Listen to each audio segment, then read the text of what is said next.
Brahmanandam Telugu cinema పరిశ్రమలో అత్యంత ప్రసిద్ధి చెందిన హాస్య నటుడు. ఆయన అసలు పేరు కన్నెగంటి బ్రహ్మానందం.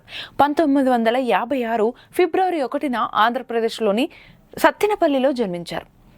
బ్రహ్మానందం తన విద్యను పూర్తి చేసి తెలుగు లెక్చరర్గా పనిచేశారు. అయితే ఆయనకు హాస్య నటనపై ఉన్న ఆసక్తి కారణంగా 1987లో జంధ్యాల దర్శకత్వంలో వచ్చిన ఆహనా పెళ్ళంట చిత్రంలో నటించారు. ఈ చిత్రం బ్రహ్మానందం కెరీర్లో మైలురాయింది. ఆయన తన హాస్య నటనతో ప్రేక్షకులను ఆకట్టుకున్నారు. బ్రహ్మానందం 1100కి పైగా చిత్రాలలో నటించి గిన్నిస్ వరల్డ్ రికార్డులో స్థానం పొందారు. ఆయనకు పలు అవార్డులు కూడా లభించాయి. అందులో నంది అవార్డులు, ఫిలింఫేర్ అవార్డులు ఉన్నాయి. 2009లో ఆయనకు భారత ప్రభుత్వం పద్మశ్రీ పురస్కారం ప్రదానం చేసింది. బ్రహ్మానందం తన హాస్య నటనతో తెలుగు సినిమా పరిశ్రమలో ప్రత్యేక స్థానం సంపాదించారు. ఆయన నటించిన కొన్ని ప్రముఖ చిత్రాలు యమలీల, సందడి సందడి, ఎవడి గోలవాడిది, యమదొంగ, అత్తారింటికి దారేది మొదలైనవి. బ్రహ్మానందం చేయని పాత్రంటూ లేదు.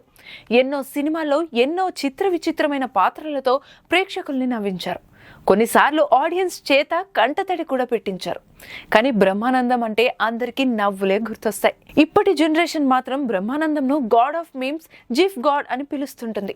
బ్రహ్మానందం సినిమాలోని సీన్స్, డైలాగ్స్, ఎక్స్ప్రెషన్స్తోనే ఇప్పుడు సోషల్ మీడియా నడుస్తుంది. ఆయన డైలాగ్ చూడకుండా, వినకుండా, ఎక్స్ప్రెషన్స్ చూడకుండా, వాడకుండా ఒక్క ట్రోల్, మీమ్, జిఫ్ క్రియేట్ చేయడం చాలా కష్టం. అలా ఎంతో మందిని ఈ రకంగానూ బ్రహ్మానందం నవ్వించగలుగుతున్నారు. బ్రహ్మానందం తన హాస్య నటనతో మాత్రమే కాకుండా తన సామాజిక సేవా కార్యక్రమాలతో కూడా ప్రసిద్ధి చెందారు. ఆయన పలు సామాజిక సేవా కార్యక్రమాలలో పాల్గొని ప్రజలకు సహాయం అందించారు. బ్రహ్మానందం జీవిత చరిత్రను తెలుసుకోవడం ద్వారా ఆయన ప్రతిభను మరియు కృషిని మనం గుర్తించవచ్చు.